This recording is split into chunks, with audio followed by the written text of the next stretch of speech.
edición de Actualidad en el comentario del profesor José Jaques. La agencia EFE de Noticias publica en el día de hoy, y se replica en el periódico Diario Libre de República Dominicana, un resumen de la situación de la guerra en Medio Oriente, porque uno sabe que el público general, en sentido general, no tiene posibilidad de dar seguimiento a muchos detalles que las agencias tienen sobre la guerra. Y comienza con el titular que Israel promete una guerra larga y la Agencia Internacional de Energía liberará inmediatamente reservas de petróleo porque el cierre del estrecho de Hormuz evita la circulación del 20% del petróleo mundial. Israel prometió ayer continuar la ofensiva contra Irán hasta eliminar las amenazas existenciales, mientras la Agencia Internacional de la Energía liberará 400 millones de barriles de petróleo de Asia y Oceanía para paliar el impacto del bloqueo del estrecho de Hormuz en el precio mundial del crudo, que ayer continuaba sobre los $100. El ejército israelí desmintió cualquier escasez de intersectores ante los ataques masivos de Irán y Hezbollah, asegurando que dispone de suficiente munición para su defensa aérea mientras se prepara para una guerra larga. El portavoz Efi Detrin estima que el conflicto con Irán podría extenderse entre 3 y 6 semanas más, pues aún quedan miles de objetivos por delante. El ministro de Exteriores, Gideon Saar, añadió que la ofensiva contra Teherán continuará hasta eliminar las amenazas existenciales que representa. Sin embargo, el ministro de Exteriores de Irán, Abbas Araghchi, aseguró que no hay predicciones concretas del fin de la guerra, que terminará cuando tengamos la certeza de que no se repetirá y que se pagarán las reparaciones. Anoche, los israelíes bombardearon los suburbios del sur de Beirut y poco después el ejército israelí anunció en sus redes sociales sobre el ataque a infraestructuras terroristas de Hezbollah en la capital libanesa. Japón comienza a liberar reservas de petróleo en medio de preocupación por el suministro. El alza del crudo amenaza con frenar los recortes de tasas en Latinoamérica, en tanto que el alza del crudo amenaza... Donald Trump, para adelantar un poquito, Donald Trump llama a sus aliados. Vamos a ver qué es lo que pasa.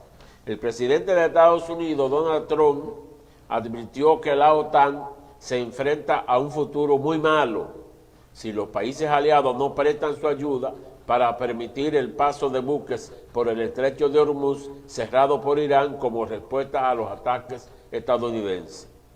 Es apropiado que las personas que son beneficiadas o beneficiarias del estrecho ayuden a asegurarse de que no suceda nada malo. Aseguró que en una entrevista al Financial Times, apuntando a que Europa y China dependen del petróleo del Golfo. Si no hay respuesta, o si es una respuesta negativa, creo que será muy malo para el futuro de la OTAN. Trump también dijo que está en contacto con Irán, pero mostró dudas de que Teherán esté preparada para llevar a cabo negociaciones serias que pongan fin a la intervención que empezó hace 16 días. El líder republicano también trató el tema de estrecho con el primer ministro británico, Keir Starmer. Los líderes conversaron sobre la situación de desarrollo de Oriente Medio y la importancia de reabrir el estrecho de Hormuz para poner fin a las perturbaciones en el transporte marítimo mundial que están provocando un aumento de los costes en todo el mundo. En conversaciones entre Starmer y Trump, sucede después de que el jefe de la Casa Blanca hiciese un llamamiento en su red social, Truth Social, a potencias como China, Francia, Japón, Corea del Sur y Reino Unido para que envíen buques al estrecho, para que se deje ser una amenaza a una nación descabezada. Sí, pero Irán se mantiene firme. En lo inmediato, Alemania y Australia descartaron enviar buques de guerra al estrecho. La Agencia Internacional de la Energía confirmó ayer la liberación de 400 millones de barriles de petróleo de reservas en Asia y Oceanía, mientras las de América y Europa llegarán desde finales de marzo. Esta liberación busca estabilizar el mercado en una oferta adicional de reservas de emergencia. Y usted y yo sabemos que no basta con que liberen reservas. El precio del petróleo también depende de factores subjetivos, es decir, si se está peleando en un sitio, si se derriba un edificio en un lugar, eso incide en el precio del petróleo. Una declaración de Donald Trump incide, una declaración de Irán, una declaración de Israel, una declaración de Putin. O sea, cualquier declaración de un líder importante puede variar los precios del petróleo. El secretario de Energía de Estados Unidos espera que la guerra con Irán acabe pronto y prevé que la gasolina baje de $3 por galón este verano. Más abundancia energética, precios asequibles y menos riesgo al finalizar el conflicto. Amenaza contra Netanyahu. La Guardia Revolucionaria iraní juró ayer domingo perseguir sin descanso al primer ministro israelí Benjamín Netanyahu para matarlo, tras lanzar esta madrugada la primera oleada de misiles contra Israel. En la segunda oleada disparó 10 misiles balísticos y drones contra centros de mando de Estados Unidos e Israel en Oriente Medio, y en la tercera estrenó por primera vez el misil balístico de combustible sólido Sehil contra territorio israelí, con daños materiales y un herido moderado.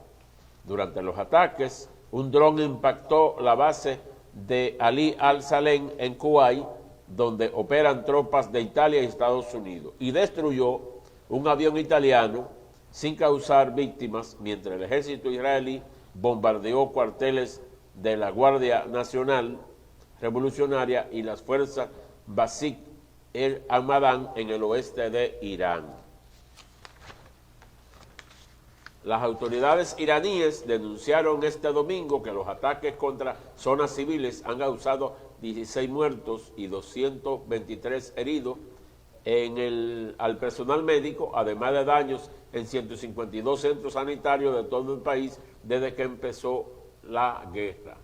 Mohammad Hamalian, miembro de la Comisión de Salud del Parlamento iraní, informó que se han realizado 702 intervenciones quirúrgicas y se dio de alta a 16.510 heridos tras su tratamiento en varios hospitales, aunque 1.584 personas lesionadas por la guerra siguen ingresados. Irán no ha actualizado el total de fallecidos del conflicto desde el 5 de marzo, cuando reportó el 5 de marzo 1.230 muertos. Al menos 14 personas murieron en ataques israelíes en el Líbano, 7 de ellas en Nabatie, sumándose a los 826 fallecidos desde el inicio de la guerra el pasado día 2. El ejército ordenó este domingo la evacuación urgente de áreas periféricas de Daya, al sur del Líbano, feudo histórico de Hezbollah, ante inminentes operaciones militares en la zona. El presidente de la Comisión Europea, la presidenta Ursula von der Leyen, instó este domingo a los líderes europeos a activar todas las herramientas de la diplomacia migratoria ante posibles flujos migratorios derivados de la guerra en Oriente Medio. Por ello, subrayó la necesidad de colaborar con países de la región como Turquía, a la que la Unión Europea ha destinado más de 1.100 millones de euros desde 2021 para reforzar sus fronteras, Pakistán y Líbano, donde el conflicto ha generado casi 1 millón de desplazados internos. De manera que, entre otras cosas, es la situación que hasta ayer domingo imperaba en la región de Oriente Próximo. Ya ustedes ven, Irán asegura que la guerra se llevará de 3 a 6 semanas más. Israel ya habló de una extensión de la guerra. Por lo tanto, a Donald Trump se le pone bien lejos, por lo pronto, lograr un acuerdo sobre esa guerra, porque ya no puede plantear un acuerdo como mediador, porque está encabezando los ataques. Y esa guerra de Medio Oriente es de grandes ligas, porque ya ustedes ven lo del petróleo de Medio Oriente, sobre todo porque Irán controla ese estrecho por donde pasa el 20% del petróleo mundial. Por lo tanto, si se extiende la guerra, como todo parece, el petróleo seguirá subiendo y las consecuencias son bastante fuertes para la economía mundial. Gracias por continuar